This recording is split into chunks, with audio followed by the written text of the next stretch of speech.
Alright, first full day in the Philippines. Well, technically the second day because we didn't actually stay in Manila. We landed, got through immigration, and immediately caught another flight to Palawan, specifically Puerto Princesa. So yeah, day one basically disappeared into airports. For our first activity, we decided to keep things pretty light and do the underground river.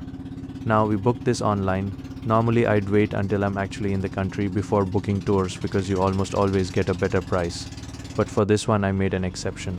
There's a daily limit on how many people are allowed to visit and I really didn't want to risk missing out. If you're staying in Puerto Princesa City, it's about a 2-hour drive to the river. The transport is included with pretty much every tour package, no matter who you book through. It is a fairly long drive, but you do get one stop halfway. There's a viewpoint, a few souvenir shops, snacks, and as you'll see later, that's where this trip saved me from making a very dumb mistake. One thing to know before you come, you're going to get wet. There's a boat that takes you from the beach to the entrance of the underground river, so don't wear shoes unless you're happy soaking them. I learned that the hard way. Luckily, our guide warned me before we got there, so I picked up a pair of flip-flops during that stop and left my shoes in the van. Crisis averted. Like I said, the river itself isn't accessible by road, so everyone has to take these small motorboats. Now, these things are an absolute racket. Here's what 30 minutes of that sounds like. Yeah, enjoy. That being said, they really do take safety and conservation seriously here. Everyone gets a life jacket and a helmet, and they're extremely strict about protecting the area. No littering, no feeding wildlife, nothing like that. Considering this is one of the new 7 wonders of nature, I'm actually glad they're so strict. So if you're visiting Palawan, don't skip this. Whether you're staying in Puerto Princesa or even El Nido, it's absolutely worth making the trip. By this point, we'd probably lost about 50% of our hearing, and we were about to lose the other 50 on the ride back.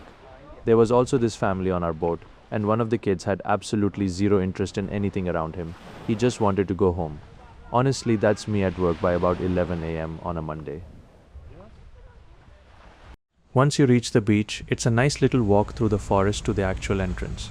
We spotted a few monkeys, and I'm pretty sure that was a monitor lizard. Although if I'm wrong, don't roast me in the comments. One tip I definitely recommend is coming on a weekday if you can. That's what we did, and the crowds were surprisingly small actually. Most of our Philippines trip was like that. We visited in late April, just as the off-season was starting and tourism was a bit quieter than usual. So a lot of places felt really relaxed.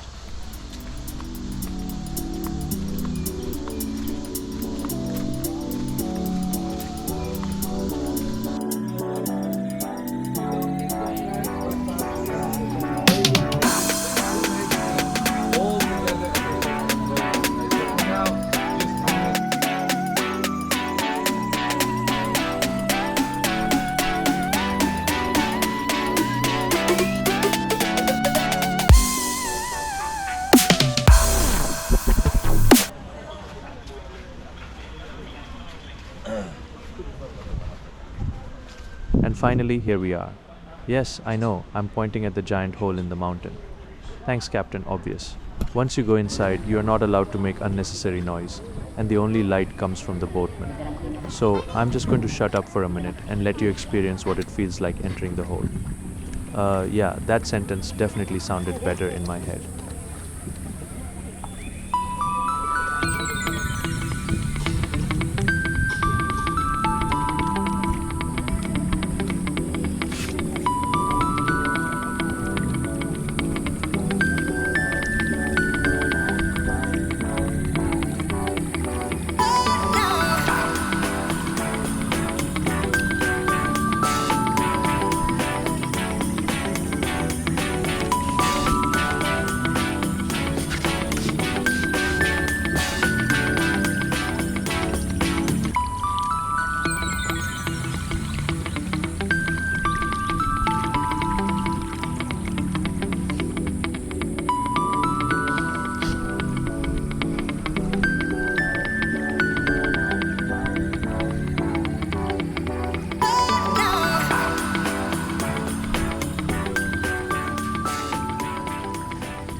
So inside the cave, they give everyone an audio guide. You probably saw it earlier. You wear one earpiece.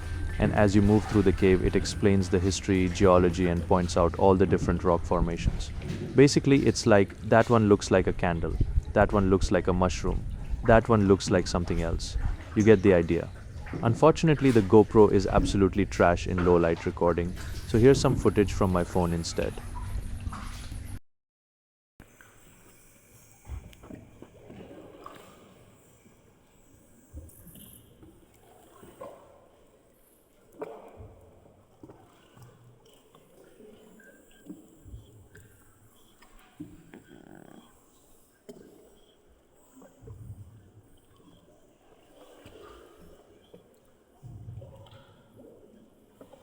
The only other light you see is another boat passing by. Thankfully, it only happened once, so it didn't really ruin the atmosphere.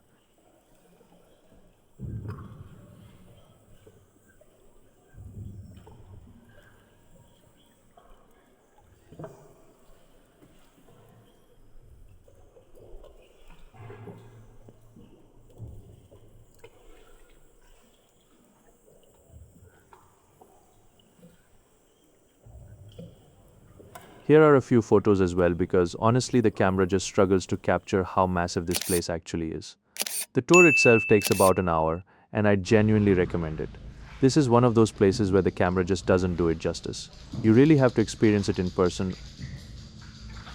Oh, and one very important piece of advice.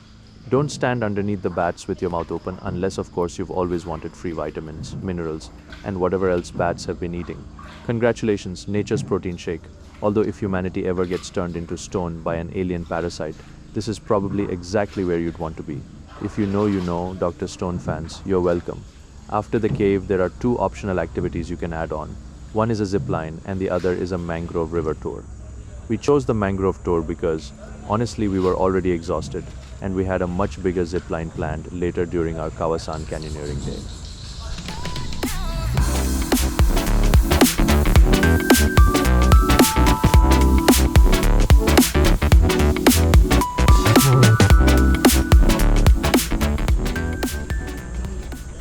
The mangrove tour itself is pretty relaxing, nothing too crazy, but we did spot a few snakes and some iguanas along the way.